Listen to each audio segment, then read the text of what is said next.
Selamat pagi. Jadi hari ini kita akan belajar tentang momen inersia atau lambangnya satuannya adalah I. Di sini misalnya momen inersia adalah kelembapan benda pada gaya luar.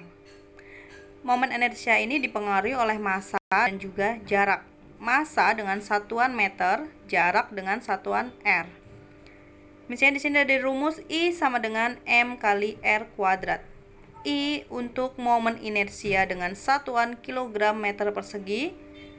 M adalah massa dengan satuan internasional adalah kilogram. R adalah jarak sumbu dengan satuannya meter.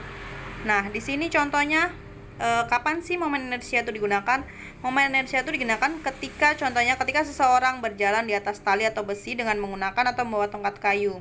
Kalau misalnya kalian lihat di YouTube atau di Google, kan ada tuh orang-orang yang bisa jalan di atas tambang atau enggak tali, tapi dalam ketinggian. Nah, itu digunakan. Nah, pentingnya digunakan momen inersia. Kenapa?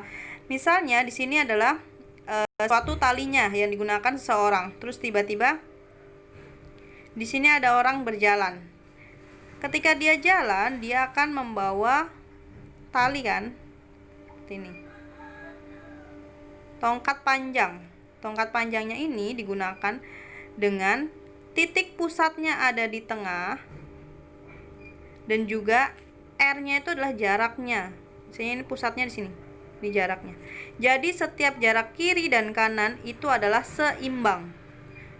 Karena semakin panjangnya suatu galah atau kayu yang digunakan di setiap kanan kirinya, maka momen inersianya itu juga akan semakin besar. Nah, di sini misalnya ada sebuah momen inersia yang dipengaruhi oleh beberapa massa. Dalam artian misalnya satu momen itu ada 3 massa. Di sini ada M1, M2, M3. Maka dapat dikatakan dengan rumus sigma M1 dikali R1 dikuadratkan, di mana I jumlahnya adalah 1 dengan jumlah masing-masingnya. Maksudnya gimana? Coba kita ambil contoh. Misalnya di sini ada sebuah momen benda 1 dan benda 2, tetapi titik pusatnya itu dari tengah-tengahnya. Dengan massa 1 8 kg dengan jarak 2 meter. Kenapa jaraknya sama? Kan seimbang. Karena momen inersia itu harus seimbang. M2-nya 10 kg. Berarti kita punya diketahui M1-nya 8 dari sini, 8 kg. Ini perlu diubah lagi enggak? Jawabannya tidak. Karena satuan massa kembali lagi ke sini. Satuan massa adalah kilogram. Berarti udah benar, tidak perlu diubah. M1 sama dengan 8 kg.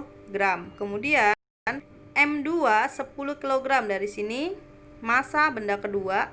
R1-nya tetap dari sini 2 meter, R2-nya tetap 2 meter.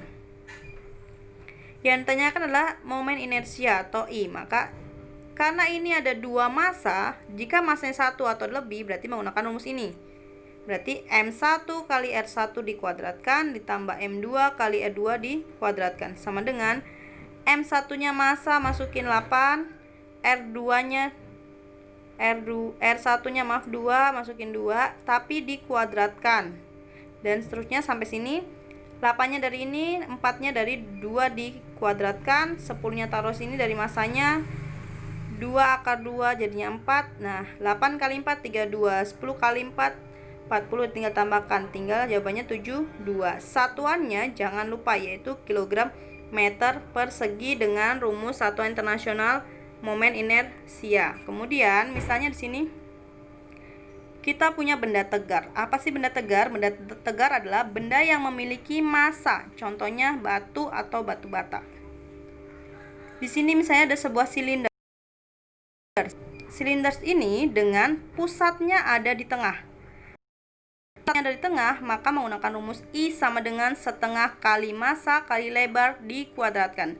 Tetapi jika silindernya berada di ujung, maka dengan rumus 1/3 kali massa kali lebar dikuadratkan.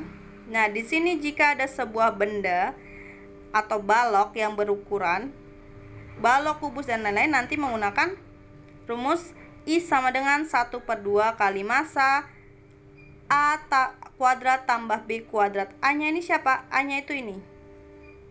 Lebarnya B itu adalah panjangnya suatu benda itu dan dikuadratkan. Contoh soal, misalnya punya contoh seperti ini. Tentukan momen inersia pada gambar di bawah ini. Kita punya sebuah silinder dengan massa 500 gram dengan lebar 130 desimeter. Kita punya, kan kalau mengerjakan soal harus fokus pada titik pusatnya. Di sini titik pusatnya ada di tengah, berarti kita menggunakan rumus ini. Berarti diketahui massa sama dengan 500 gram, kita masukkan 500 gram. Nah, di sini kan 500 gram, sedangkan satuan massa, balik lagi ke sini, satuan massa adalah kilogram. Berarti kita ubah dulu. Gram dijadikan kilogram, kan naik 3 tangga, berarti dibagi 1000. Kita coret 2, coret 2. Sisa 01 maju ke depan.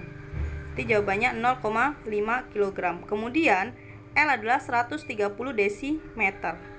Karena desimeter kita harus ubah ke meter karena satuan L adalah meter. Berarti desi ke M kan butuh satu tangga naik ke atas, berarti 130 dibagi 10 sama dengan 13. Yang ditanyakan adalah I-nya. Tadi menggunakan, karena titik pusatnya di tengah, berarti menggunakan setengah ml persegi. I sama dengan setengah M kali L persegi. Setengah masukin, masanya kita masukin 0,5, lebarnya kita masukin 13. Nah, di sini karena ini adalah bilangan ganjil tidak bisa dibagi 2, maka kita kalikan aja. 1 kali 0,5 kali 13, ketemunya 6,5 dibagi 2 sama dengan 3,25 kilogram meter persegi. Jangan lupa dengan satuannya. Tetapi ketika bilangan di sini adalah genap, bisa kalian sederhanakan dulu dengan dibagi 2. Seperti itu ya. Paham? Kita lanjut diskusi ke grup ya. Terima kasih.